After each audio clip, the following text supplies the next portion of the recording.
Assalamualaikum warahmatullahi wabarakatuh. Nama saya Jejen.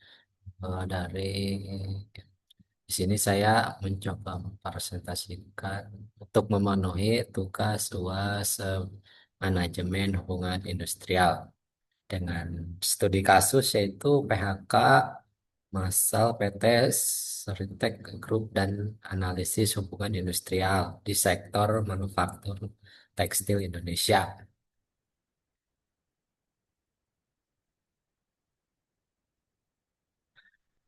Nah, untuk latar belakangnya yaitu sumber berita dan konteks kasus yaitu di PT Sri Rezeki Isman Terbaik, perusahaan tekstil terbesar di Indonesia yang berdiri sejak 1966, resmi menghentikan operasinya pada 1 Maret 2025 setelah dinyatakan pilot online pengadilan negeri karena tidak mampu membayar utang.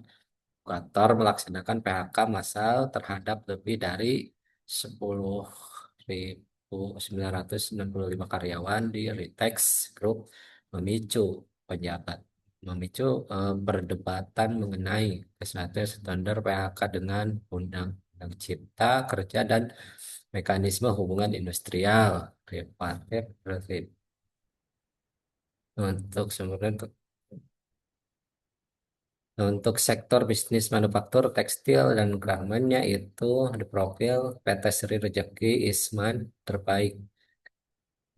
Didirikan 1966 di Sukoharjo, Jawa Tengah. Industri tekstil terintegrasi spinning, weaving, remix, stitching, skala. Salah satu produksi tekstil terbesar di Asia Tenggara. Satu kasusnya itu dinyatakan valid oleh Pengadilan Niaga tutup 1 Maret 2025.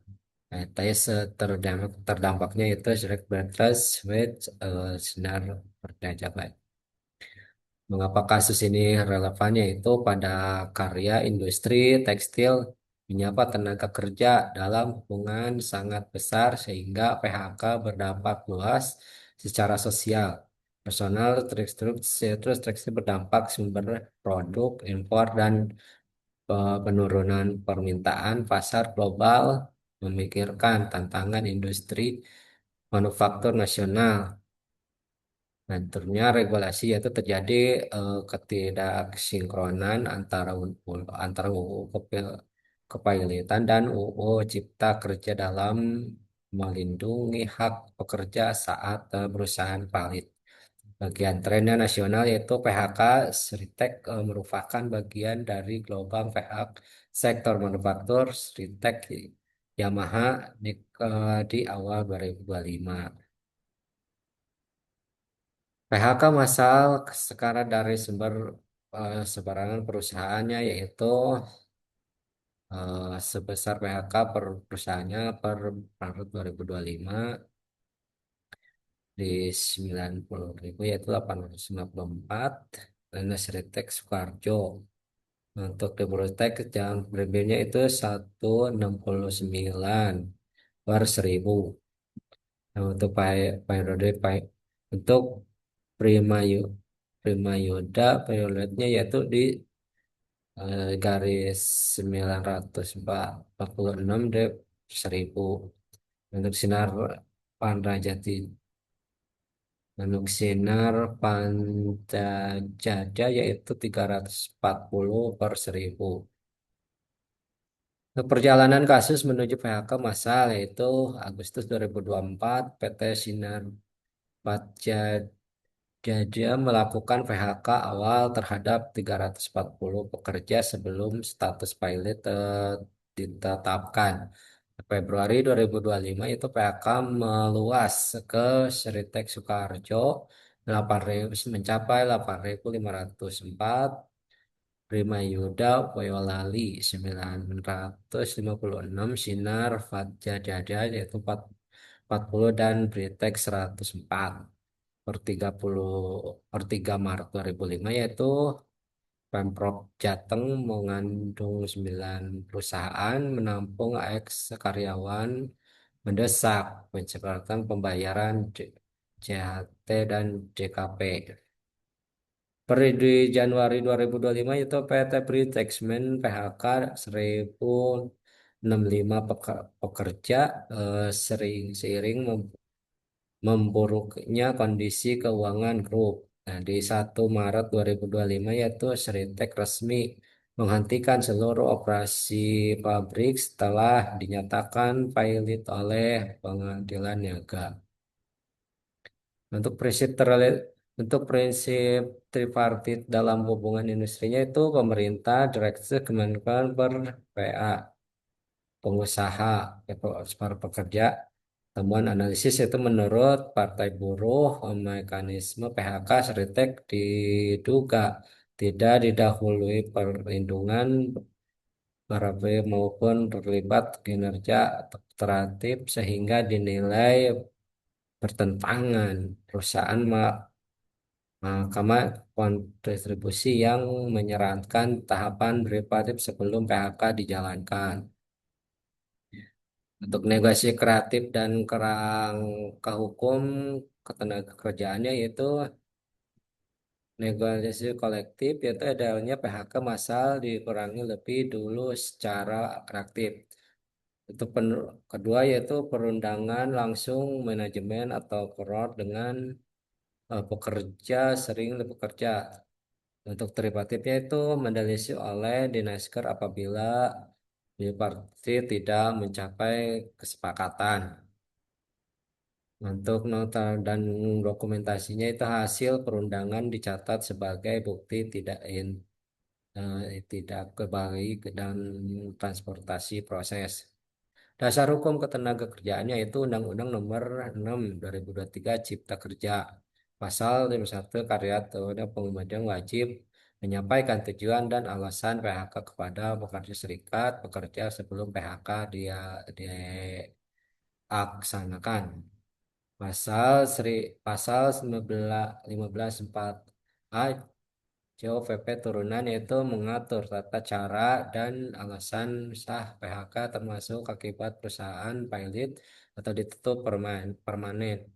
Undang-Undang Nomor 13 per 2000 yaitu ketenagakerjaan sampai mengukur hak keperangsangan uang, penghargaan masa kerja, dan penggantian hak.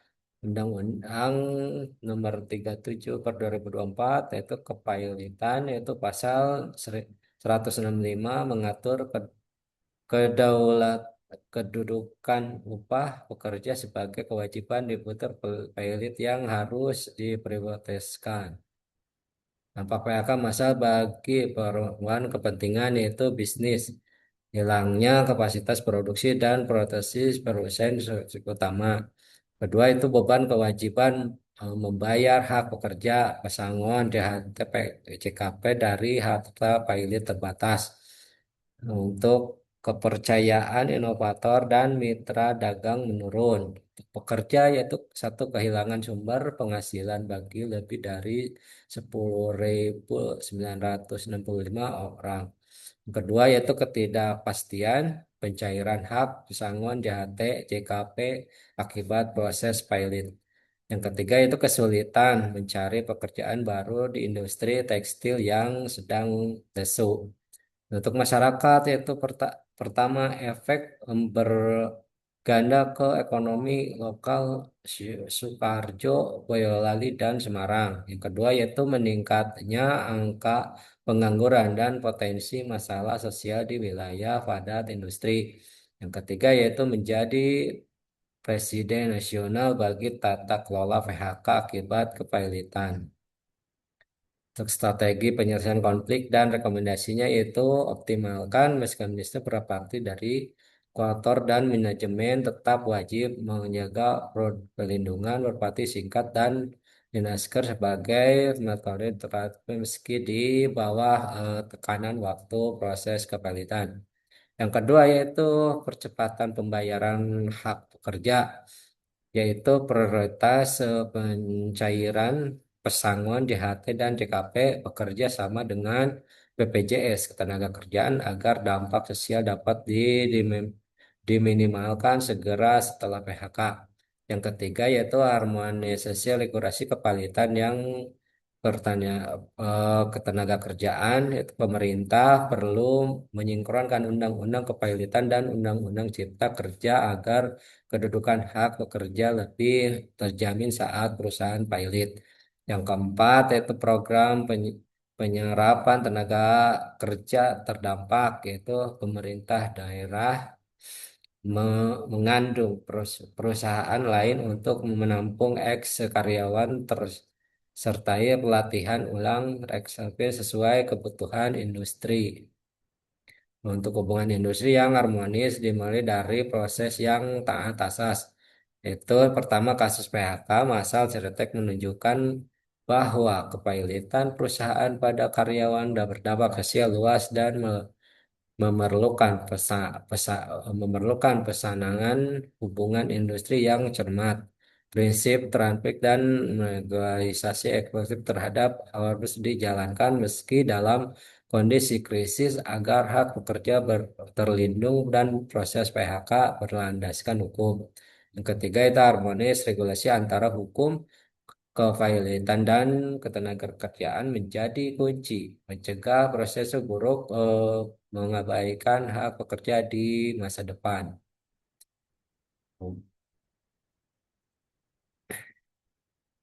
Sekian demikian presentasi dari saya. Semoga bermanfaat. Wassalamualaikum warahmatullahi wabarakatuh.